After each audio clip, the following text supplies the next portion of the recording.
Let me remind you once again about the second part of father, parents and children. రెండవ సెక్షన్లో తల్లిదండ్రులు పిల్లల మధ్య సంబంధాన్ని ఒకసారి గుర్తు చేస్తాను. Again, remember the principles we mentioned earlier about whatever you do all for the glory of God. ఇంతకుముందు మనం చూసినట్లుగా మీరేమి చేసినా కానీ సమస్తం దేవుని మహిమ కోసమే చేయండి. So I want my children to grow up in a godly way, not for any reputation in the church. నా పిల్లలు దైవికమైన విధానంలో ఎదగాలి, ఎందుకంటే సంఘంలో నాకేదో పేరు రావాలని కాదు. It's a tremendous temptation. ఇది ఎంతో గొప్ప శోధన. To get a reputation in the church. And that's why so many parents force their children to get baptized before they are even ready to be baptized. సంఘంలో పేరు ప్రఖ్యాతులు పొందాలని వాళ్ళు చూస్తుంటారు. అందుకే అనేక మంది తల్లిదండ్రులు పిల్లలు బాప్టిజం తీసుకోవడానికి సిద్ధంగా లేనప్పటికీ బాప్టిజం తీసుకోమని వాళ్ళని బలవంతం చేస్తుంటారు. I never told my children to get baptized. I wanted them to come to conviction themselves. మా పిల్లలు వాళ్ళకి ఒప్పుదల వచ్చే వరకు కూడా వాళ్ళని బాప్టిజం తీసుకోమని నేను ఎప్పుడు బలవంతం చేయలేదు. And so I think all of them got baptized around when they were 17 years old or so. వాళ్ళందరికీ కూడా 17 సంవత్సరాలు ఆ వయసు వచ్చినప్పుడే వాళ్ళు బాప్టిజం తీసుకున్నారు. I was in no hurry to get a reputation in the church. Oh, Brother Zach's children are baptized. I couldn't care less for that. Jack గారి పిల్లలందరూ బాప్టిజం తీసుకున్నారు అని పేరు ప్రఖ్యాతులు సంపాదించాలని నాకేం లేదు. వాటి గురించి అది పట్టించుకోను కూడా. It's garbage for me, the opinion of people. మనుషుల యొక్క అభిప్రాయాలు నాకు చెత్తతో సమానం. Do all for the glory of God. మీరు ఏమి చేసినా కానీ అది దేవుని మహిమ కోసమే చేయండి. And never for any honor for yourself. నీ గురించి నువ్వు ఘనత పొందటానికి కాదు. Because if God sees your motive is your own honor in the way you bring up your children, I'll tell you, He's not going to help you. ఒకవేళ దేవుడు నీవు పిల్లలను పెంచేది నీ సొంత ఘనత కోసం అని నీ ఉద్దేశాన్ని చూసినట్లయితే దేవుడు నీకు సహాయం చేయడు. God's not in the business of helping you to get honor. నీ పేరు ప్రఖ్యాతులు నీ ఘనతను పొందటానికి నువ్వు చేస్తుంటే దేవుడు దానికోసం పనిచేయడు. So don't ask Him for His help. సహాయం చేయమని ఆయన ఏం అడగొద్దు నువ్వు. Work on it yourself then. But if you're seeking the glory of God, నీ పేరు ప్రఖ్యాతుల కోసం అయితే నీ పని నువ్వు చూసుకో. కానీ దేవుని యొక్క మహిమ కోసం అయితే you can be 100% sure that God will support you and help you 100% దేవుడు నిన్ను బలపరుస్తాడు, సహాయం చేస్తాడు నీకు till the very end. అంతం వరకు కూడా. So that's why I say whatever you do all for the glory of God. అందుకే నువ్వేమి చేసినా కానీ దేవుని మహిమ కోసమే చేయమని ఆయన చెప్పారు. Bring up your children in secret, that in your home they behave well. నీ పిల్లలు రహస్య స్థలంలో ఇంట్లో ఉన్నప్పుడు వాళ్ళు సరిగా ప్రవర్తించేటట్టు నేర్పించు. And then they'll behave well in public. అప్పుడు బయట కూడా వాళ్ళు సరిగా ప్రవర్తిస్తారు. That they learn to respect parents. వాళ్ళు తల్లిదండ్రులను వాళ్ళు గౌరవించడం నేర్చుకుంటారు. Why does the Bible say God has given only one commandment for children? Ephesians 6. ఎఫెసీ 6లో పిల్లలకు ఇవ్వబడిన ఒకే ఒక ఆజ్ఞని ఎందుకు చెబుతుంది Bible? Children, obey your parents in the Lord, verse 1, for this is right. Honor your father and mother, for this is the first commandment which has a promise attached to it. ఎఫెసీ 6:1 మనం చూసినట్లయితే, పిల్లలారా ప్రభువునందు మీ తల్లిదండ్రులకు విధేయులైయుండుడి, ఇది ధర్మమే. ఇందులో ఒక వాగ్దానం కూడా ఉంది. Among all the 10 commandments, no commandment had a promise. 10 ఆజ్ఞల్లో మనం చూసినట్లయితే ఏ ఆజ్ఞ కూడా వాగ్దానంతో కూడి లేదు. 9 commandments had no promise attached to it. మిగిలిన 9 ఆజ్ఞల్లో ఎటువంటి వాగ్దానము దానికి అనుసంధానం చేయబడలేదు. One commandment had a promise attached to it. కానీ ఒక్క ఆజ్ఞకే వాగ్దానం కూడా ఉంది దాంతో పాటు. That if you honor your father and mother, verse 3, here's the promise. నీ తల్లిదండ్రులకు నువ్వు విధేయత చూపించినట్లయితే, ఇక్కడ 3వ వచనంలో ఇక్కడ వాగ్దానం ఉంది. It will go well with you. అప్పుడు నీవు భూమి మీద దీర్ఘాయుష్మంతుడు అగుదువు. And that you may live long on the earth. By living long on the earth, I understand. నీకు మేలు కలుగుతుంది. అప్పుడు నీవు భూమి మీద దీర్ఘాయుష్మంతుడు అవుతావు. ఇక్కడ ఎక్కువ కాలం జీవించడం అంటే నేను అర్థం చేసుకుంది ఏంటంటే, not living up to 150 years. 150 సంవత్సరాలు జీవిస్తారని కాదు.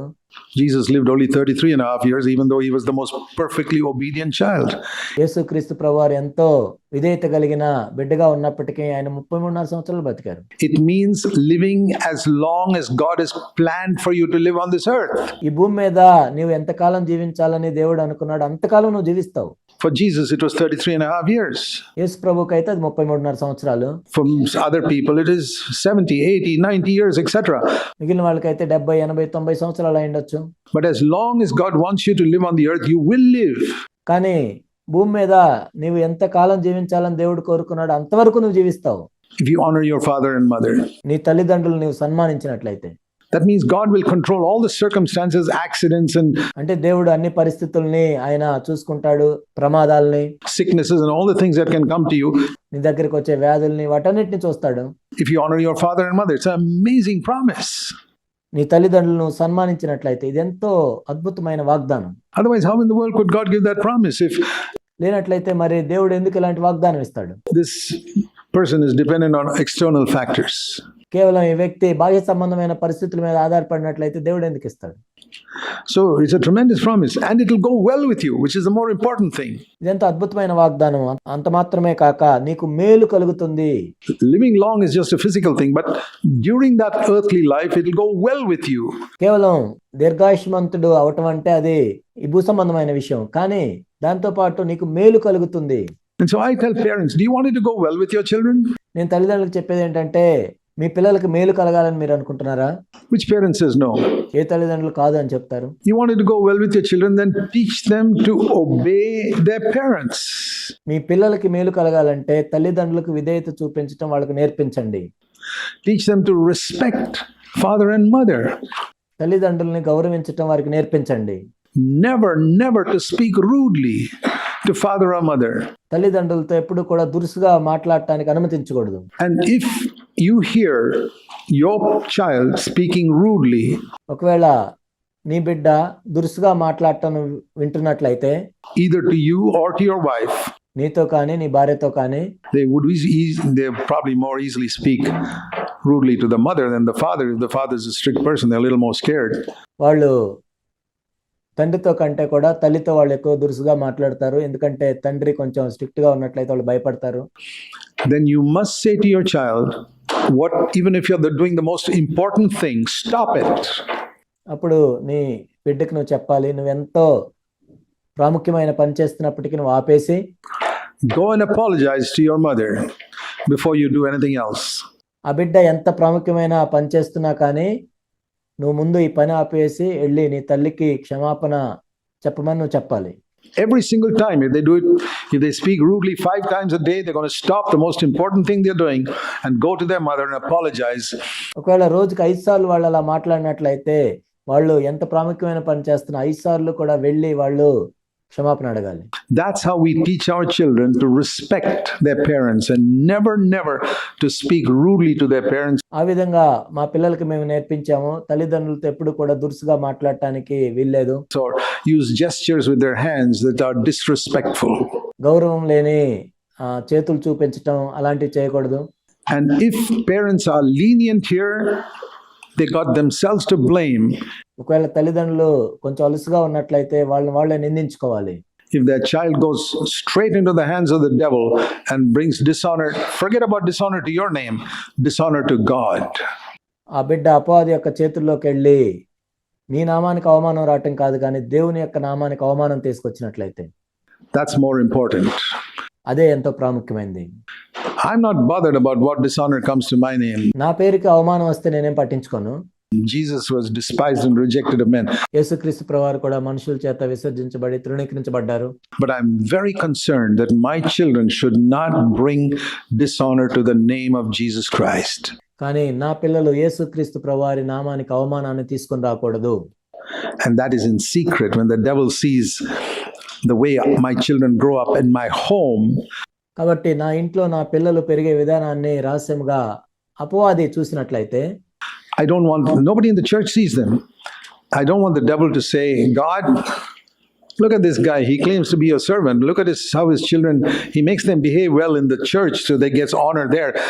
అప్పుడు సైతాను దేవునితో ఏం చెప్తాడంటే, చూడండి మీ సేవకుడు అని చెప్తున్నాడు, ఈ వ్యక్తి బయట వాళ్ళ పిల్లలు బాగా ప్రవర్తించేటట్లు చేస్తున్నాడు కానీ ఇంట్లో ఎలా ఉన్నాడో చూడండి. But God, can you see how his children behave at home? తన పిల్లలు ఇంట్లో ఎలా ప్రవర్తిస్తున్నారో చూస్తున్నారా?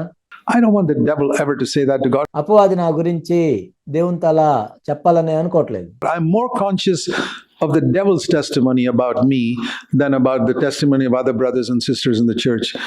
సంఘంలో ఉన్న ఇతర సహోదరుల యొక్క సాక్ష్యం కంటే కూడా అపవాది యొక్క సాక్ష్యం గురించి నేను పట్టించుకుంటున్నాను. if you will keep that in mind, that the devil's testimony about you is more important to you than what other brothers and sisters say, ఇతర సహోదరులు చెప్పే సాక్ష్యం కంటే కూడా అపవాది చెప్పే సాక్ష్యం మీద నీవు దృష్టి ఉంచినట్లయితే, because other brothers and sisters don't see you 90% of your life. ఎందుకంటే ఇతర సహోదరులు 90% నీ జీవితాన్ని వాళ్ళు చూడలేరు. The devil sees you all the time. అపవాది నిన్ను ఎప్పుడు చూస్తూ ఉంటాడు. And he says he's the accuser of the brethren. సహోదరుల మీద నేరారోపణ చేసేవాడు. I don't want the devil to accuse me about the way I brought up my children, or accuse my children because I did something wrong. నా పిల్లలను బట్టి అపవాది నా మీద నేరారోపణ చేయకూడదు, లేకపోతే నా పిల్లలు తప్పు చేసిన దాన్ని బట్టి నా పిల్లల మీద అపవాది నేరారోపణ చేయకూడదు. To God, that brings dishonor to God's name. దేవునికి ఆ విధంగా నేరారోపణ చేయకూడదు, ఎందుకంటే దేవుని నామానికి అవమానం వస్తుంది. It brings great reproach on the Lord's name. ప్రభు యొక్క నామానికి గొప్ప నిందను తీసుకొస్తుంది. When my children are not behaving properly. నా పిల్లలు సరిగా ప్రవర్తించకుండా ఉన్నట్లయితే.